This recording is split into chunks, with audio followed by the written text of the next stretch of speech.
Welcome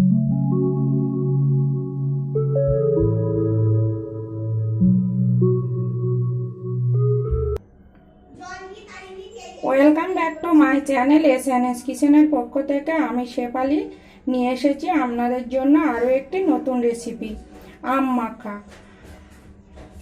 আমার এই নিত্য নতুন রেসিপিগুলি পেতে আমার চ্যানেলটিকে সাবস্ক্রাইব করুন এবং পাশে থাকা বেল আইকনটিকে অল করে রাখুন।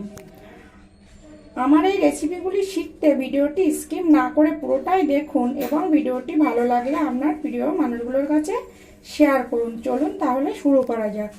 আমি এখানে বড় সাইজের 3টে আম নিয়েছি, মানে 500 গ্রাম। আর নিয়েছি কয়েকটা লেবুর পাতা, আর একটু ধনে পাতা, হাফ টিস্পুন সাদা লবণ, হাফ টিস্পুন ব্ল্যাক সল্ট মানে বিট লবণ, আর নিয়েছি চিনি গুঁড়ো, আর নিয়েছি 1.5 টিস্পুন সাদা কালো সর্ষে, 4টে কাঁচা লঙ্কা। এটা আমি শিলে বেটে নেব। আর আছে অল্প একটু সর্ষের তেল। তাহলে দেখতে থাকুন আমি আম মাখাটা কীভাবে রেডি করি। আমটা আমি পরিষ্কার করে ছুলে গ্রেটারে গ্রেট করে নেব। দেখুন আমি আমটা গ্রেট করে নিয়ে এসেছি, এই দেখুন। এবার আমি আমের মধ্যে একে একে সব মেশাবো। হাফ টিস্পুন ব্ল্যাক সল্ট,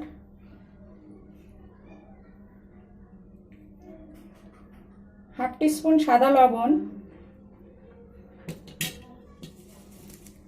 আর একটু লেবুর পাতা, অল্প একটু ধনে পাতা কুচি,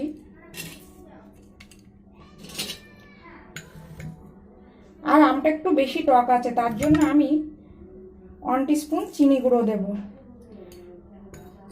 আর যে সর্ষে আর কাঁচা লঙ্কাটা আমি রেখেছিলাম ওটা আমি শিলে বেটে নিয়েছি। আর দেব একটু সর্ষের তেল। আপনাদের একটা কথা বলি, আমি এখানে সর্ষে আর কাঁচা লঙ্কা বেটে নিয়েছি, আপনারা চাইলে কাসুন্দি সসও ব্যবহার করতে পারেন।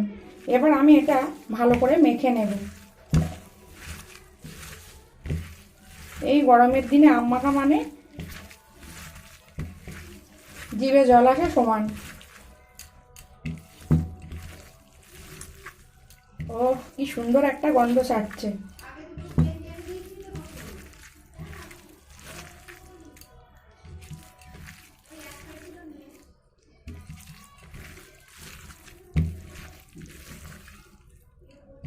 আমার এই আম মাখা রেডি। এটা আমি 1 ঘন্টা মতো রেখে তারপরে পরিবেশন করব। আমার এই আম মাখা যদি আপনাদের ভালো লেগে থাকে আপনারা বাড়িতে বানিয়ে খেয়ে দেখুন আর আমাকে কমেন্টস করে জানান। আশা করছি আপনাদেরও ভালো লাগবে। দেখুন আমি 1 ঘন্টা মেখে রেখেছিলাম। 1 ঘন্টা বাদে আমি দেখুন আমটা মাখা কি সুন্দর হয়েছে।